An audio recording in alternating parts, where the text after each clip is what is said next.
Las convulsiones son una actividad anormal del cerebro, las cuales son generadas por descargas eléctricas anormales y repentinas, las que ocasionan alteraciones en el sistema motor, sistema nervioso autónomo y sensitivo, así como a la conciencia.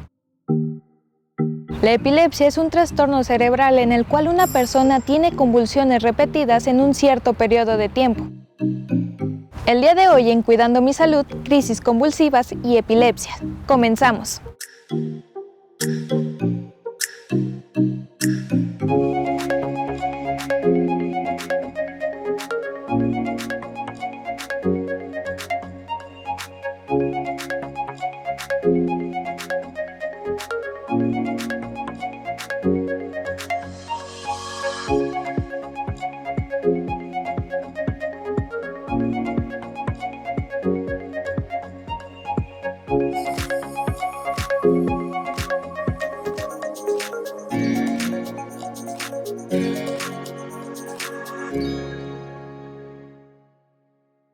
La epilepsia es una afección en el cerebro que se produce cuando una persona sufre al menos 2 crisis a lo largo del tiempo. Las unidades operativas básicas del cerebro son las células nerviosas, llamadas neuronas. Envían mensajes químicos y eléctricos entre sí, así como las glándulas y los músculos. Todo lo que pensamos, sentimos y hacemos es el resultado de esta actividad. Normalmente, estos mensajes se envían de manera ordenada. Si su hijo tiene epilepsia, varios grupos de neuronas envían muchos mensajes a la vez. Este aumento anormal de la actividad eléctrica se llama crisis convulsiva. Hay muchos tipos de crisis, pero se pueden agrupar en 2 categorías principales. La primera categoría, llamada crisis generalizada, afecta todo el cerebro a la vez. La segunda categoría de crisis se llama crisis parcial o focal. Afectan solo a una parte del cerebro. Los síntomas pueden variar dependiendo del tipo de crisis. Los síntomas pueden incluir pérdida del conocimiento, espasmos musculares, sensaciones extrañas, ver u oler cosas que no están ahí, confusión, mirar al vacío o parpadeo rápido. La mayoría de las crisis duran desde unos pocos segundos hasta unos minutos sin causar daño. Si una crisis dura más de 5 minutos, o si una persona se lastima o está en peligro durante la crisis, llame al 911. En la mayoría de los casos, la causa de la epilepsia es desconocida, pero puede ser causada por otras afecciones en el cerebro, como lesiones, infecciones, defectos congénitos, accidentes cerebrovasculares o tumores. ¿Qué tal? Muy buenos días a todo el público de UATV. Estamos en una emisión más de Cuidando mi Salud. Hoy vamos a hablar sobre las crisis convulsivas y la epilepsia y tenemos para ello a 2 expertos que nos acompañan el día de hoy. El doctor Rafael Salazar Gutiérrez, quien es urgenciólogo. Bienvenido, doctor. Buenos días. Buenos días, gracias. Muchas gracias por acompañarnos. Y también está con nosotros el doctor César Callejas Rojas, quien es neurofisiólogo. Bienvenido también y muchas gracias por acompañarnos. Muchas gracias. A todos ustedes les recomendamos y les recordamos que tenemos nuestros medios de contacto por si desean hacer algún comentario o alguna pregunta al 910-9260 a través también de Facebook. Les recomendamos que nos hagan sus comentarios, que nos comenten sobre su opinión del programa y si hay algún tema al que les interese. Para comenzar el día de hoy con este programa de crisis convulsivas y epilepsia, vamos a un sondeo que realizamos entre la comunidad universitaria.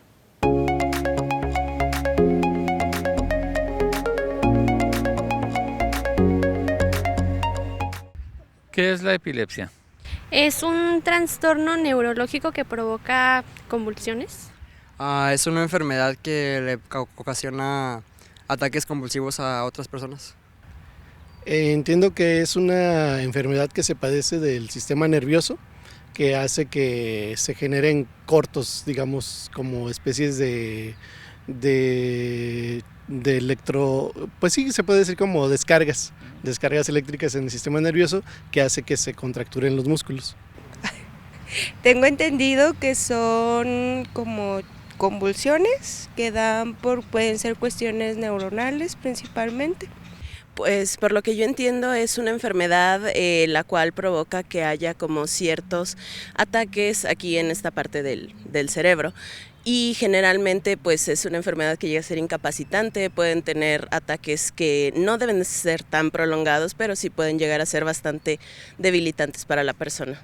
¿Y de qué manera podrías ayudar a una persona que está sufriendo un ataque convulsivo? Pues primero ponerlo como boca arriba, obviamente, cuidar que no se muerda la lengua, que no se golpee la cabeza y pues esperar a que pase, no dejarlo solo o sola. Yo lo que haría sería colocarla de lado para que no se ahogue con su propia lengua y asegurarse de que alrededor no haya como objetos para que se puedan lastimar mientras se mueven. Que esté como libre el espacio para que no se lastimen a sí mismos. Y ya esperar a que hablarle a emergencias y esperar a que lleguen y cuidarlo. Es como los primeros auxilios.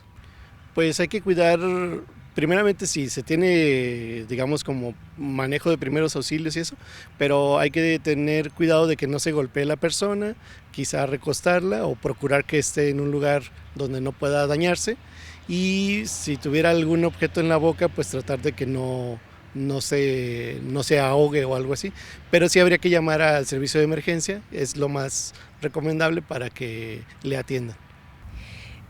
Pues guardar la calma. Muchos dicen que hay que introducir cucharas o objetos extraños en la cavidad bucal, pero tengo entendido que eso no es bueno. Hay que esperar a que se pase, controlarlo, dejarlo en un lugar cómodo hasta que pase la crisis.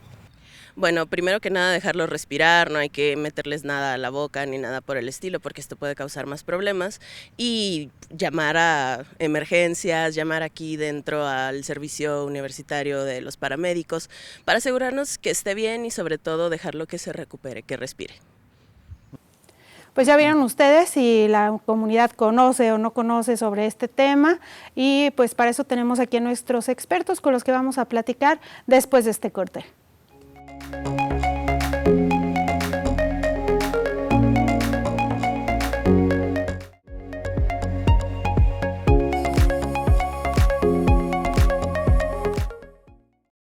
Regresamos aquí a Cuidando mi Salud. El día de hoy estamos hablando sobre las crisis convulsivas y la epilepsia. Y pues vamos a comenzar con nuestros invitados. Doctor Rafael, ¿qué son las crisis convulsivas?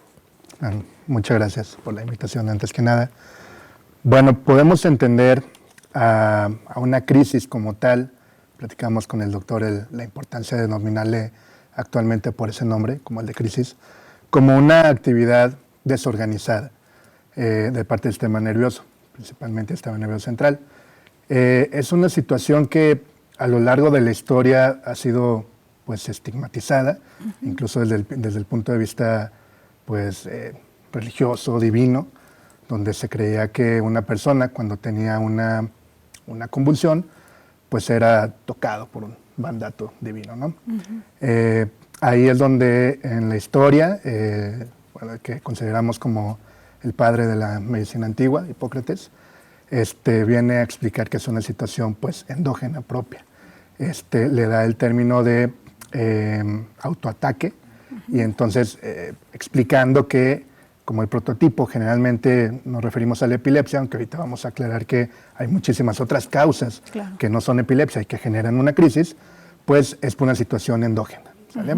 Entonces, contestando puntualmente, lo podríamos definir así como una actividad desorganizada, generalmente es paroxística, transitoria, es decir, súbita, ¿sí? Por parte del sistema nervioso central, y generalmente se manifiesta por expresiones motoras desorganizadas. ¿Por qué puede darnos una convulsión? Bueno, así como lo comentaba el doctor, distinguimos una crisis de epilepsia y vamos a hacer ese hincapié un poquito más adelante, pero sobre todo si consideramos la atención en urgencias, el que una persona está acudiendo a urgencias por presentar una crisis que tiene que ver con o pérdida del conocimiento o un movimiento involuntario generalizado, hay que distinguir si esto fue por una infección aguda, por ejemplo, algún fármaco que hizo una reacción adversa, o si está sucediendo una infección bastante severa que esté afectando al sistema nervioso central, específicamente al cerebro, o si hay un problema en el metabolismo, es decir, una alta cantidad de glucosa o de azúcar en la sangre, o al revés, llamamos eso hiperglucemia, o una muy baja cantidad de azúcar en la sangre como hipoglucemia. O, por ejemplo, si hay una emergencia hipertensiva, es decir, una persona que se conoce con hipertensión, que viene como muy descontrolada, o si acaba de tener un traumatismo craneoencefálico, un accidente en auto, un accidente en moto, una caída de propia altura. Entonces, y hay más, ¿no? Entonces, en este momento hemos mencionado causas estructurales, metabólicas, infecciosas, podría haber enfermedades autoinmunes como lupus o Sjögren que también se presenten con una crisis convulsiva o crisis con movimiento. Entonces, en realidad hay muchas causas y estas son justo las que tienen que ser evaluadas e identificadas en un hospital, en un servicio de urgencias, sobre todo si es la primera vez que sucede. Ya más adelante platicaremos de cuándo sucede muchas veces, pero si consideramos un primer evento, esto no me había sucedido, pues por supuesto la atención es un hospital en área de urgencias y la labor de nuestros compañeros es identificar justo cuál de estas causas es para poder dar un tratamiento preciso. ¿Puede darnos una convulsión solo una vez en la vida, por ejemplo? Digamos, sí, claro. Sobre todo en este tema de los accidentes que ya mencionaba el doctor César, pero si es por alguna enfermedad puede ser solo una vez en la vida y que no se vuelva a presentar. Sí, se estima que a nivel mundial, toda la población mundial, cerca del 1 al 2% en algún momento de su vida puede llegar a presentar un evento o una crisis y no necesariamente estar asociado a la epilepsia. Sí, ¿y claro, qué evalúa, doctor César, como usted decía, cuando llega uno al hospital, sobre todo al área de emergencias, qué es lo que evalúa un médico para saber pues cuáles son las causas o las motivaciones de estas crisis o de estas convulsiones? Claro, casi siempre es el ABC, digo eso en urgencias y en medicina lo tenemos como muy establecido, ver primero que esté estable el paciente, ¿verdad? Y después, por prontitud, la parte metabólica, decíamos qué está pasando en sangre, qué está pasando con la presión, que son como de las causas más frecuentes que llegamos a ver en urgencias o en hospitales. Y una vez que eso es en los primeros 2 minutos, 3 minutos, el área de urgencias, en los estándares internacionales tenemos 5 minutos para hacer toda esta evaluación. Si no es algo súbito que tenga que ver con presión o con, decíamos, metabolitos o glucosa o así, entonces empezamos a buscar causas infecciosas, por ejemplo, y ya, porque por la gravedad, por supuesto, o infartos, se me olvidó mencionar infarto cerebral también puede dar como primera manifestación crisis. Entonces, casi siempre dependerá del hospital en el que estemos. Si fuera posible, el mejor estudio sería una resonancia magnética buscando una causa estructural. Si el hospital donde estoy no lo cuenta con él, pues una tomografía computada sería entonces como una segunda opción para descartar causas entonces estructurales también. Entonces vamos en medida de urgencias, bueno, nuestro colega el doctor Rafael es el encargado de urgencias, pero en el sentido de urgencias vamos primero por lo infeccioso, por lo metabólico, por la parte de la hipertensión y causas estructurales, ¿no? Sobre eso es como lo que más tenemos que actuar rápido, así se actúa en urgencias. ¿Nos tenemos que asustar cuando presentamos u observamos a alguien que convulsiona? Bueno, yo creo que es hasta cierto punto normal que alguien se asuste, sobre todo si no lo ha visto. La recomendación es tener calma, ¿sí? Si la pregunta es puntualmente cómo ayudar a la persona, hay muchos mitos, muchas cuestiones que se han ido como que recomendando, a veces de generación en generación, y que definitivamente, bueno, algunas son positivas, pero algunas otras no. Por ejemplo, se ha mencionado que es que en los movimientos y al morder se puede morder la lengua. Bueno, sí, eventualmente puede pasar, o los carrillos también, pero ahí es donde la gente dice hay que meter algo a la boca. Eso definitivamente no, definitivamente no. ¿Por qué? Porque hay más riesgo de obstrucción de la vía aérea y poco beneficio de que ese objeto en realidad vaya a evitar que tenga una lesión dental o de la lengua, por ejemplo. Entonces, cuando una persona presenta un evento y estamos ahí cerca, hay que guardar calma. Hay algunas personas, sobre todo cuando ya está establecida la epilepsia como tal, que llegan a presentar lo que le llamamos aura, que también ahorita creo que una de las preguntas también el doctor va a puntualizar sobre esto, pero lo podemos resumir en el que esta sensación que tiene la persona cuando se va a presentar el evento generalmente minutos antes. Entonces, Cuando la persona tiene esta situación, pues incluso a veces le avisa al compañero o a la compañera. Y entonces, ok, me voy preparando y generalmente es tratar de amortiguar si es que va a haber una caída. Porque lo puede presentar, un poquito de lado, principalmente el lado izquierdo, para que las secreciones que se van generando no se vayan hacia la vía aérea, sino se acumulen en la vía digestiva, evitar lo que le llamamos broncoaspiración y esperar a que pase el evento. ¿Sí? Evitar que haya más un golpe o otra situación así. Hago hincapié en la vía aérea, precisamente, lo que explicaba el doctor César hace ratito, el ABC es como una columna que tenemos nosotros en los servicios de urgencias. ¿Qué quiere decir? A significa mantener despejada la vía aérea, permeabilizada. Es decir, una persona tiene que respirar. Si una persona no puede respirar, pues va a fallecer, punto. B significa ventilación, es decir, una oxigenación adecuada. Y C, nos vamos a lo cardiovascular. Y luego ya viene la D de déficit neurológico y otras situaciones. Entonces, el ABC son una serie de pasos estandarizados simplemente para mantener vivo a una persona. Entonces, en este caso, como la crisis convulsiva, cuando se extiende y se convierte en lo que le llamamos estatus epiléptico, que es la real emergencia neurológica por experiencia, se compromete la vida. O sea, una persona puede llegar a fallecer si no se trata a tiempo. Entonces, ahí la importancia desde estas medidas de evitar que se obstruya la vía aérea y poner de ladito, como ya mencioné, principalmente el lado izquierdo, para evitar que secreciones se vayan hacia vía aérea. Es algo que puede hacer una persona, contestando su pregunta, para que mantenga la calma y de esa forma sí ayudarle en realidad a la persona que está convulsionando. Y si no, pues mejor no estorbar, ¿verdad? O sea, pues, sobre todo si hay muchas más, sobre todo si hay muchas más personas o eso, mejor llamar a emergencias. Sí, claro, claro, de antemano, sí. Y otra, bueno, más bien también mi pregunta iba en el sentido en que tenemos que asustarnos, quiere decir, en que tenemos un problema de salud y tenemos que acudir forzosamente. Definitivamente, o sea, no podemos, que pase un evento y termine y ahí quedó. No, definitivamente no. Sobre todo, como dijo el doctor César, si es la primera vez. O sea, si es la primera vez que convulsiona una persona, digamos ya un adulto joven o un adulto mayor, caray, porque antes no había pasado. Inmediatamente hay que pensar en algo que lo generó. Y ese algo lo tenemos que tratar. Mientras no tratemos ese algo, pues tiene todas las probabilidades de volver a convulsionar en cualquier momento. Entonces, claro que sí, hay que actuar en ese momento y acudir a un servicio de urgencias. Ya dijimos que se puede presentar solamente una vez en la vida, pero puede ser que se presente 2 o 3 veces y sea por causas distintas. La respuesta corta es sí, y ahí es entonces donde hacemos la distinción entre qué es una crisis única y qué es ya formalmente el diagnóstico de epilepsia.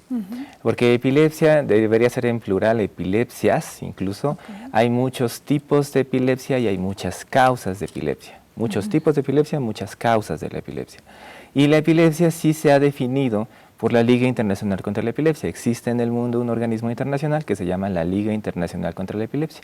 Y muchos países tienen un capítulo. En México existe el capítulo mexicano de la Liga contra la Epilepsia. Y coloquialmente lo abreviamos CAMELICE. Es el capítulo mexicano de la Liga contra la Epilepsia. Y entonces sí hay estándares internacionales que nos dicen cuándo una persona va a tener diagnóstico formal de epilepsia. La primera forma de hacer el diagnóstico es clínico, de hecho, cuando una persona ha tenido 2 crisis no provocadas, separadas entre ellas más de 24 horas. Entonces, es decir, crisis no provocadas, y es de lo que estamos platicando ahora en urgencias, es justo lo contrario a lo que acabamos de decir. No fue por un traumatismo, no fue por una infección, no fue por un descontrol metabólico, no es por una enfermedad autoinmune, no es porque se me subió o bajó el azúcar. Ok, y sin embargo tuve una crisis. Entonces no encontramos ninguna causa en la evaluación en urgencias. Eso es una crisis no provocada. Obviamente está sucediendo algo. Y si más de 24 horas puede ser un mes, más de 24 horas puede ser un año, más de 24 horas pueden ser 3 días. Si más de 24 horas después se presenta otra crisis y ante una evaluación médica clínica no se encuentra una causa de ese momento, entonces la persona cumple el criterio de epilepsia en el estándar internacional. Entonces ahí esta persona se va a beneficiar de tener un medicamento anticrisis para que no le vuelva a suceder, en el entendido de que la enfermedad de epilepsia sería tener crisis repetitivas cuando no se está teniendo un tratamiento. Entonces, con el tratamiento oportuno, esta persona ya no volverá a tener crisis y sin embargo ahí eso se hace habitualmente por consulta externa o ya en un seguimiento en consultorio, buscar la causa de la epilepsia, porque entonces ya habríamos cambiado de ventanilla, ya estaremos en la ventanilla de epilepsia y sí es importante, y lo platicaremos más adelante, de buscar cuál es entonces la causa y el tipo de esta enfermedad llamada epilepsia. Si les parece, vamos a hacer un corte. Vamos a hacer un corte y regresamos para hablar justamente sobre qué es la epilepsia, sus causas, consecuencias, etcétera.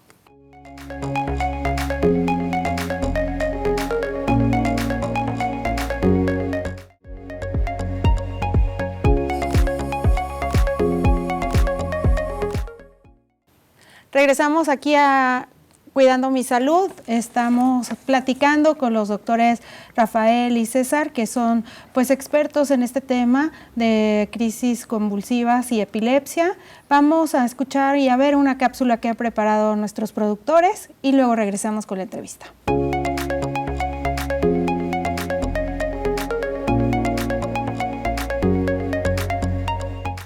Día Internacional de la Epilepsia. Conoce los 5 tipos que existen. La epilepsia es un trastorno neurológico crónico en el que las neuronas ocasionalmente transmiten señales en una forma anormal y causan ataques o crisis epilépticas.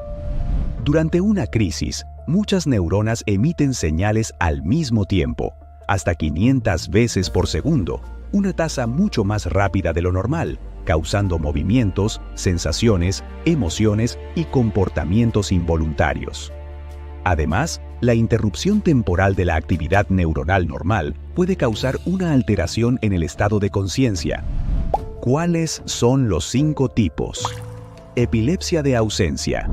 Se caracteriza por crisis repetidas que causan pérdidas momentáneas del conocimiento y suelen deberse a factores genéticos. Algunas personas pueden realizar movimientos bruscos de un brazo o parpadeo rápido de los ojos, mientras que otras no muestran síntomas evidentes. Inmediatamente después de la crisis, la persona puede retomar lo que estaba haciendo.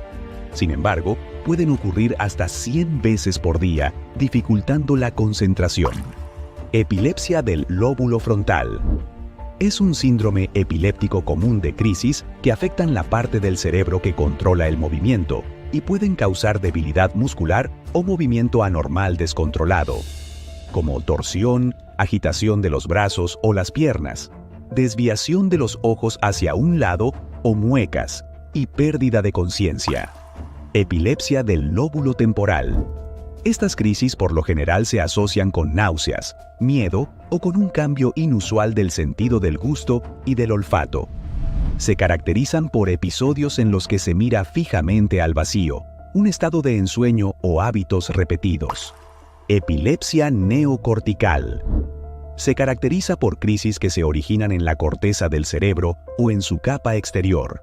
Las crisis pueden ser tanto focales como generalizadas, provocando sensaciones extrañas, alucinaciones visuales, cambios emocionales, espasmos musculares y convulsiones.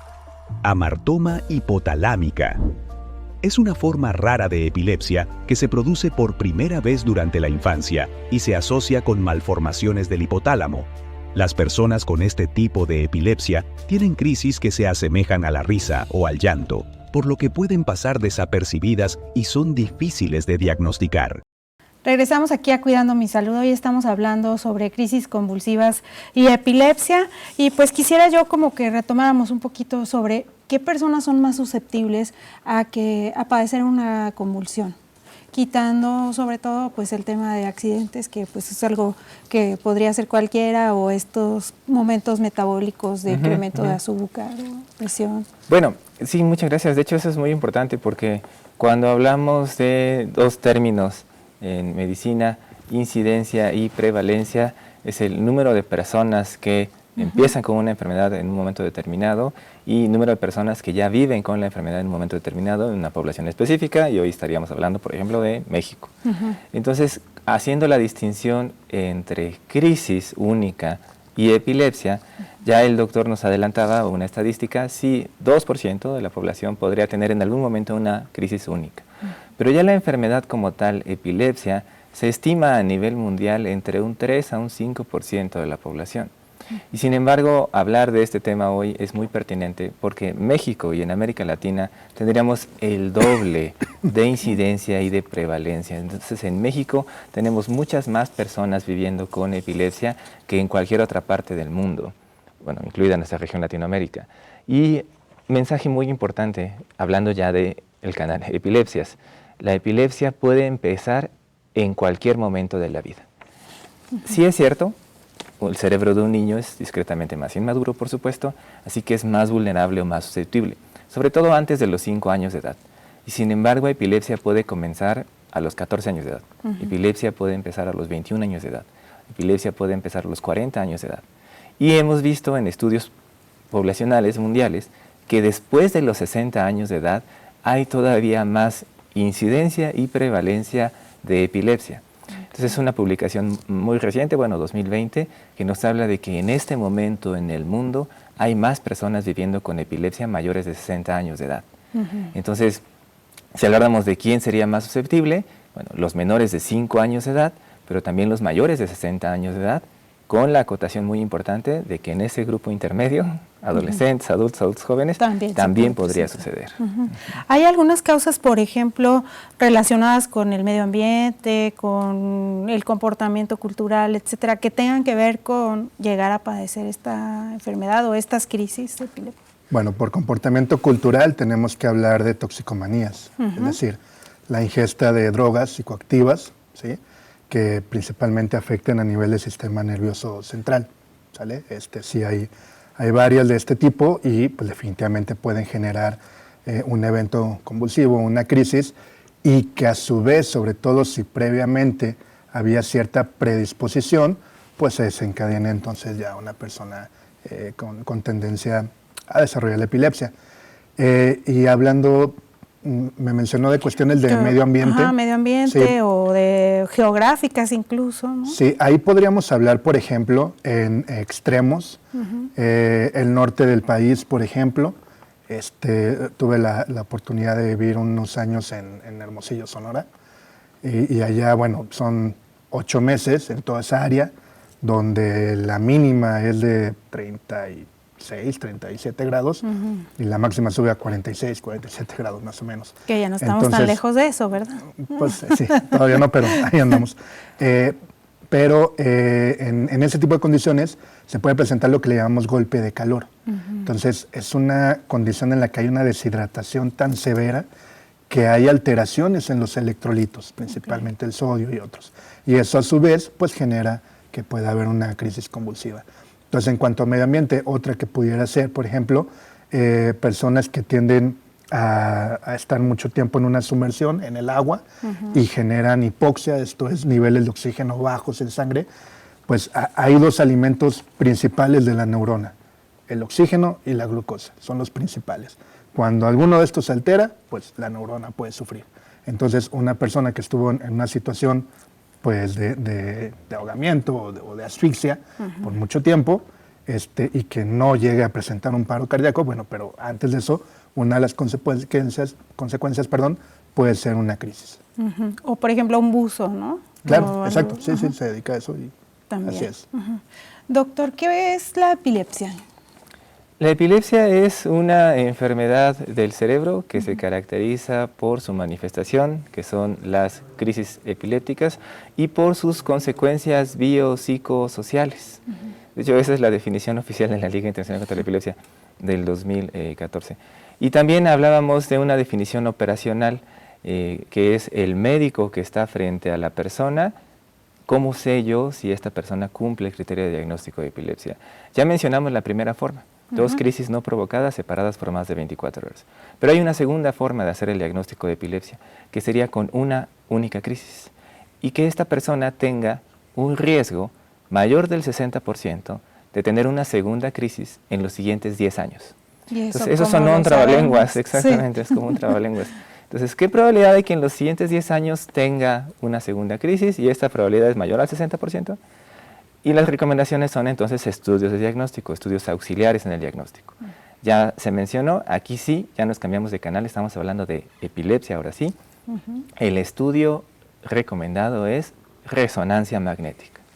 Entonces, si mi centro, si mi hospital en el que estoy trabajando no cuenta con este recurso, tengo que mandar a la persona al sitio o al lugar donde sí se cuente con este recurso, porque hablando sí ya de la epilepsia, el recurso es resonancia magnética simple de cerebro. Eso es una recomendación internacional desde hace ya más de una década. Y el segundo estudio auxiliar diagnóstico es el electroencefalograma, grafos, gráfico, electroactividad eléctrica y encéfalo-cerebro. Entonces, la actividad eléctrica del cerebro. Es el estudio que algunas personas lo han vivido, se ponen electrodos, cablecitos en el cuero cabelludo para medir la actividad eléctrica del cerebro. Y debería llevar video asociado a este registro. Entonces el nombre es discretamente más largo, video electroencefalograma. Y la duración de este estudio debe ser de al menos 1 hora de registro. Entonces, insisto, que bueno, muchas gracias por abrir estos espacios de comunicación. Tenemos que hacer llegar a la población en general, porque es la población la que tiene que saberlo, además de nuestros colegas, que el estudio estándar internacional es 27 electrodos de video electroencefalograma y de al menos 1 hora de duración de registro. Ese es el estándar internacional. Y estamos platicando con el doctor de cómo nos hace falta mucho trabajo en México por hacer que estos estándares internacionales se estén realizando en México. Pero ese esfuerzo estamos. Y el capítulo mexicano de la Liga contra la Epilepsia, sobre todo en su comisión de educación, tiene el compromiso de llevar esta educación a nuestros colegas, pero también a la población en general. ¿Qué tanto para ese diagnóstico en algunos lugares, como menciona aquí el doctor, no se hacen los estudios, digamos, correctos o no se tienen estos protocolos o estas normas que deben respetarse? Bueno, ahí sí tenemos que hacer una distinción entre la medicina institucional y la medicina privada. Yo soy orgullosamente trabajador del Instituto Mexicano de Seguro Social, en el Hospital de Zona 3. Hablando aquí en el estado, donde hay 3 hospitales de zona de segundo nivel, el 1, el 2 y el 3, y unidad de medicina familiar, no se cuenta con una unidad de tercer nivel.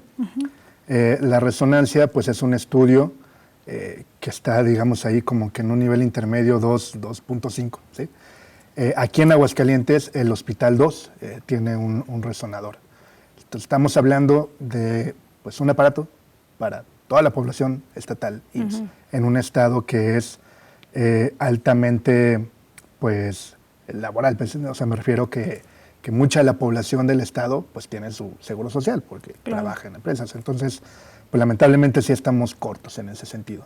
Quizás en la medicina privada, bueno, pues ahí sí hay otras opciones para poder llegar a hacer una resonancia. No es que no se haga, la situación es lo saturado del sistema y por lo prolongado de que se puede llegar a tardar. Sería la situación. Obviamente la invitación es a intentar que se haga lo antes posible. En los servicios de urgencias, el otro estudio que tenemos es la tomografía, que también forma parte de un abordaje, sobre todo cuando pues, no se cuenta con la resonancia, y donde principalmente podemos descartar causas estructurales un poco más magnificadas. Por ejemplo, una hemorragia, por ejemplo, un hematoma, cuando la persona tuvo un traumatismo craneoencefálico, bueno, definitivamente lo tenemos a la mano. Y entonces ahí ya no hay por qué esperar a otro estudio cuando ya es evidente la causa. Claro. ¿Sí? En el caso particularmente de la epilepsia, donde sí hay que entrar al tejido blando neurológico y ver las alteraciones, pues sí, definitivamente tenemos que irnos a lo más fino en ese sentido, que es una resonancia. Doctor, ¿qué tanto hay tratamiento para esta enfermedad? ¿Tiene cura, no tiene cura? ¿Cuáles son, digamos, después de un diagnóstico ya profesional, cuáles son los pasos que siguen? Sí, platicábamos que es en plural epilepsias, porque dijimos habría muchos tipos y muchas causas. Entonces, entre los tipos de epilepsia y las causas de la epilepsia, digamos que 70% van a tener una respuesta adecuada. O sea, 7 de cada 10 personas sí van a tener una evolución favorable, donde no se vea limitada su calidad de vida, donde puedan tener una vida normal y sin limitaciones. Entonces quiere decir que habrá un 30% que sí tendrá una dificultad del tratamiento, de hecho tiene un nombre, se llama epilepsia de difícil control, y es en este grupo de personas que podremos dar tratamientos específicos de los que hablaremos más adelante, porque hay una pregunta específica sobre eso. Entonces, regresando al 70% de las personas que sí van a tener un pronóstico favorable, muy favorable, lo que queremos es que no vuelva a tener una crisis, decíamos.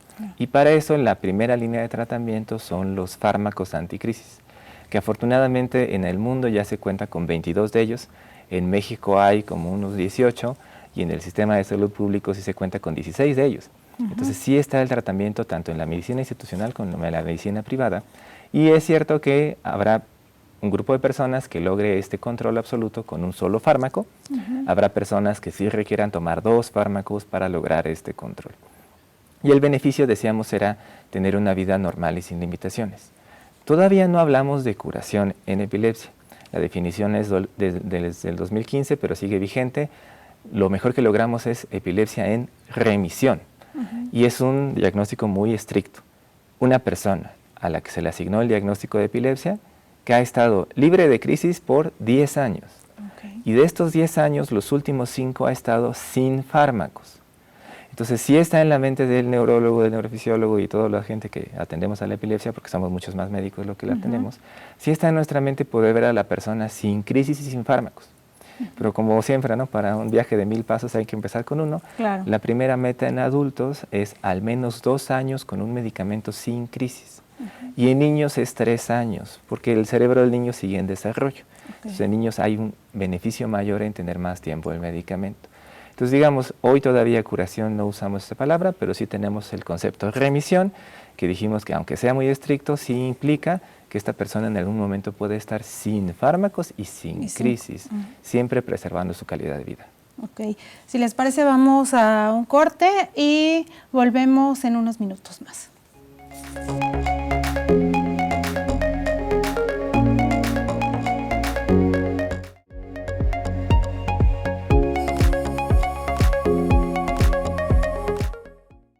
Regresamos aquí a Cuidando Mi Salud. Les recordamos nuestros medios de contacto, es el 910-9260 y vamos a otra cápsula que preparan nuestros productores.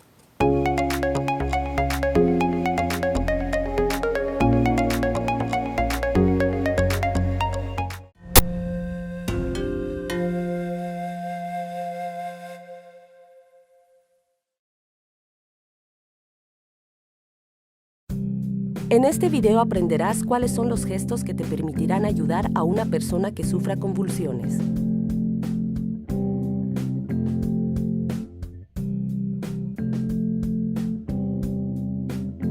Durante la crisis, evita mover a la víctima, salvo si se encuentra en una posición peligrosa. Retira los objetos que podrían provocar lesiones. No intentes inmovilizar a la víctima. Utiliza su ropa como amortiguador para protegerla contra eventuales golpes. No introduzcas nada en la boca de la víctima. No hay riesgo de que se trague la lengua. Si tras la crisis la víctima está inconsciente, coloca su cabeza hacia atrás para despejar sus vías respiratorias y controlar su respiración. Ponla de costado en posición lateral de seguridad.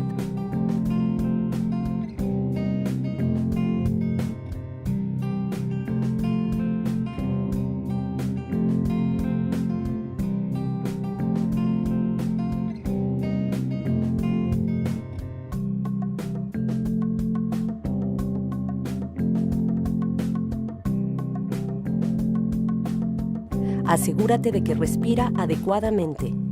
Quédate a su lado hasta que recobre conciencia. Puede tardar unos minutos. Llama a los servicios de emergencia.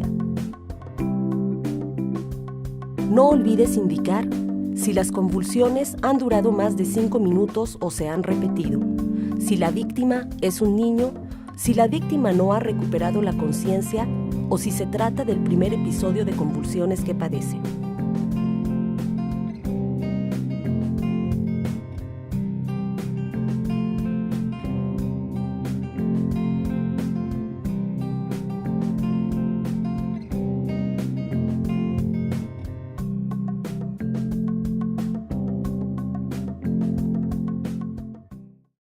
Regresamos otra vez aquí en la entrevista. Estamos platicando con el doctor Rafael Salazar y con el doctor César Calleja sobre el tema de convulsiones y crisis convulsivas y de la epilepsia.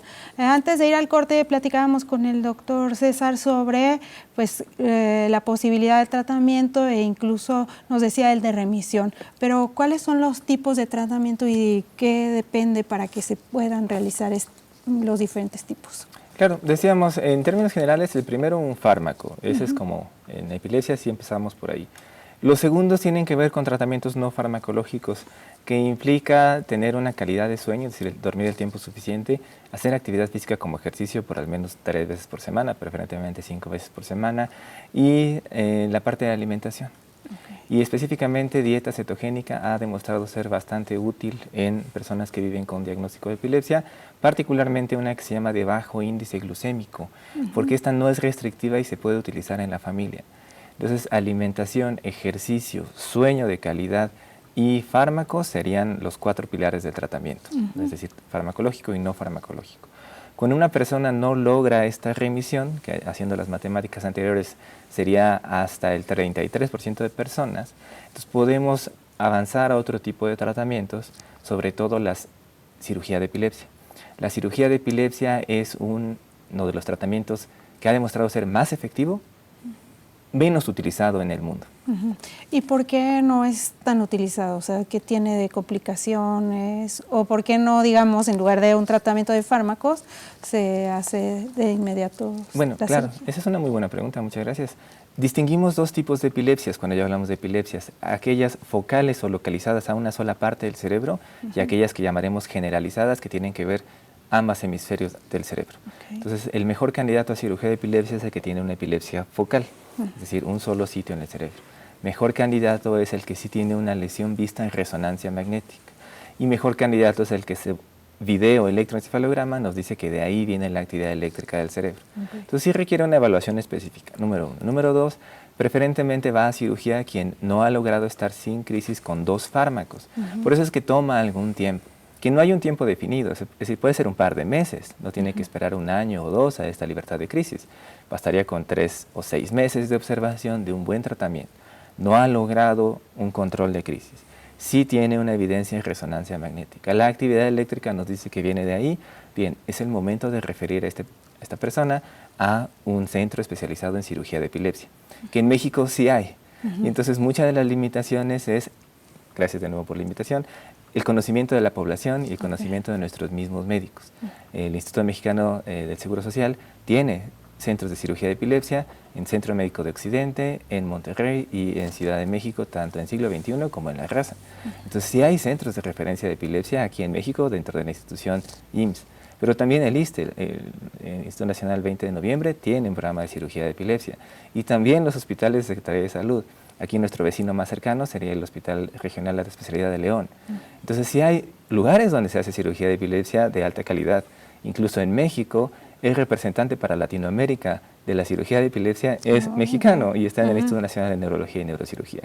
Entonces más bien es esta permeabilidad de la comunicación hacia la población y hacia los médicos mismos, de que sí es una alternativa de tratamiento y de que deberíamos estarla buscando mucho más pronto, tanto en medicina privada como en medicina pública, porque de nuevo, si hay personas candidatas a cirugía de epilepsia, que es fácil, es un decir fácil, identificarlas y más bien donde se queda a veces el trámite es en la burocracia de cómo hacer que llegue la persona a estos centros de referencia. Hemos visto los que hemos tenido, pues, digamos, la infortunio de ver a una persona que tiene crisis convulsivas, que en ocasiones son muy agresivos, ¿no? O sea, y que además, pues como nos mencionaba hace rato, doctor, pues ellos saben que que tienen ciertos síntomas que les avisan que van a tener esta convulsión. ¿Cuáles son esos síntomas? ¿Qué deben de hacer? Etcétera. Sí, es muy variado. Médicamente le llamamos aura. No es un término exclusivo para la crisis, por ejemplo, también en la crisis migrañosa hay ciertos tipos de aura. Es muy variado, generalmente la persona tiene esta percepción, esta sensación de que va a venir, generalmente acierta y va a venir el evento. y puntualmente, como particularmente el lóbulo temporal, suele haber ahí cierta susceptibilidad para actividad epileptogénica, y ahí se integran varias situaciones, entre ellas el olfato. Entonces llega a ser cotidiano que la persona tiene alteraciones en el olfato, y eso lo asocia y dice, ay, viene el evento. Entonces preguntaba también antes del corte si era recomendado o no pues que las personas estuvieran acompañados. Tenemos que irnos a las evidencias. ¿A qué me refiero? Lo platicaba el doctor y la bibliografía nos lo comenta. Están esos dos picos de edad, los menores de edad y los mayores. Entonces, bueno, pues creo que alguien como familiar, si sabes que tu familiar tiene epilepsia y es un adulto mayor, pues difícilmente querrías dejarlo solo. Exactamente, o sea, limitar los tiempos en que tenga que estar solo, y lo mismo con una persona joven, ¿sí? Entonces, definitivamente la recomendación, en la medida de lo que se pueda, obviamente, es que estemos acompañados. Y aquí también me parece que por ahí viene otra pregunta y va relacionado con esto. ¿Por qué acompañarlos? Porque ¿cuál pudiera ser la consecuencia de una crisis? La consecuencia de una crisis puede llegar a ser incluso en una de cada 1000 personas un paro cardíaco. ¿Por qué? Porque es una, como dijimos al principio, una actividad desorganizada neurológica, que hay centros cardiorrespiratorios a nivel del cerebro reptiliano, me refiero al tallo cerebral. Entonces estos se pueden alterar y de forma secundaria puede haber arritmia letal y generar paro cardíaco, más o menos una de cada 1000. Entonces, definitivamente esa sería la peor consecuencia de una crisis. Yéndonos a situaciones pues, menos graves, puede haber dolor de cabeza, que le llamamos cefalea, mareo, malestar general. Entonces, no solo por el evento, sino por lo que pudiera venir después del evento, creo yo que definitivamente sí, una persona, la mayor parte del tiempo, pues tendríamos que estar acompañándola. Ahora, con las personas que ya padecen y saben y tienen tratamiento de epilepsia, ¿cuándo es necesario llevarlos a emergencias? Por ejemplo, cuando presentan todos estos, digamos, síntomas que nos ha dado del post-evento, o cuando, por ejemplo, se golpearon de alguna manera que pudieron herirse, etcétera. Sí, bueno, nada más quiero volver a puntualizar. La pregunta es de la persona que tiene epilepsia, ¿no? Pero nada más recordarle a la gente, la que es por primera vez, definitivamente tiene que acudir en todo momento, definitivamente, claro. ¿sí? Independientemente de la edad. La que ya tiene su diagnóstico como tal, que cumplió con lo que nos explicaba el doctor, entonces tendríamos que ver si hay un proceso de agudización, es decir, una persona ya con su manejo instaurado, ya con su tratamiento tanto farmacológico como no farmacológico, pues ha estado con una cotidianidad de una crisis, digamos, una vez al mes. Pero resulta que hoy ha presentado 2 o hasta 3. Ya salió de lo normal para esa persona en ese momento. Entonces, hay que descartar una situación agregada que esté agudizando esta situación de epilepsia, que puede ser un proceso infeccioso que no tenga nada que ver con el sistema nervioso central. En ocasiones, por ejemplo, infección de vías urinarias generan un proceso inflamatorio y entonces el cerebro responde. O la persona se deshidrató, o igual la glucosa subió y bajó. Todo lo que platicamos antes, pero ya en el contexto de alguien con epilepsia. Entonces, hay que tratar, le llamamos causas exacerbantes de, ¿sí? No son la causa, pero sí la exacerbación. Entonces, hay que tratar esa causa, porque si no la persona pues, va a seguir convulsionando. Claro. Estamos ya pues en la recta final del programa. Les quiero pedir a ambos si nos dan un breve mensaje final sobre lo que estuvimos hablando y sobre todo recomendaciones a las personas que nos están viendo, escuchando. Pues de nuevo, muchas gracias. El mensaje hoy es, tenemos que comunicar todavía de forma asertiva hacia las personas que viven con epilepsia, sus familias y sus cuidadores.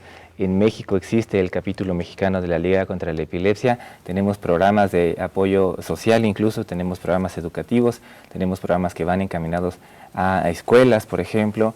Entonces, la invitación a la comunidad es que se acerquen. Tenemos una página web. El capítulo mexicano de la Liga contra la Epilepsia reúne a los médicos especialistas y también a las personas de investigación y de nutrición y de psicología y terapia física, es decir, todas las personas que estamos involucradas asociadas con la epilepsia. Aprovecho para hacer un llamado a todos ellos, nutrólogos, psicólogos, terapeutas físicos, médicos, menores de 40 años de edad. Existe la sección juvenil de la Liga contra la Epilepsia, YES en inglés, sección juvenil de la Liga en español, que también está buscando integrarlos para hacer esta colaboración. Tenemos una deuda pendiente en México y en América Latina con la epilepsia, y es a través de la educación que vamos a lograr cerrar esta brecha de tratamiento y conseguir que las personas puedan vivir una vida normal y sin limitaciones. Ese es el mensaje. Doctor, un mensajito. Igual agradecer en primer lugar la invitación a la Universidad Autónoma de Aguascalientes. En mi caso, egresado de aquí y también orgullosamente egresado de aquí. El mensaje en general sería recomendaciones para la gente, centrándome ya en el paciente con epilepsia, en no dejar su control, no dejar sus consultas, llevar seguimiento. Ya pasaron 6 meses sin crisis, pues qué bueno, hay que acudir a la consulta de todos modos cuando la tenga. La cuestión del sueño, fundamental, que ya había enfatizado el doctor César también, la cuestión de la dieta, la cuestión del ejercicio, y evitar también agentes externos. Y aquí me refiero a la población más joven también, que luego tendemos a... el joven es susceptible y le ofrecen cierta sustancia con pues, el objetivo de que probablemente no lo va a volver a presentar, y al contrario, resulta ser algo nocivo al sistema nervioso central. Entonces, evitar drogas en general, evitar alcohol, evitar cafeína, evitar cualquier estimulante, ¿sí? Porque, insisto, es una descarga, una actividad anormal. Entonces, pues hay que evitar ese tipo de situaciones, y en general cuidar la salud de la población. Hablamos de pues, ejercicio, una adecuada dieta, etcétera. Muy bien, pues les agradecemos mucho a todos por habernos acompañado el día de hoy en Cuidando mi Salud, hablando sobre la epilepsia y las convulsiones, las crisis convulsivas. Agradezco mucho al doctor Rafael Salazar Gutiérrez, urgenciólogo, y al doctor César Callejas Rojas, quien es neurofisiólogo. Y muchas gracias sobre todo a usted que nos acompaña aquí en UAA TV.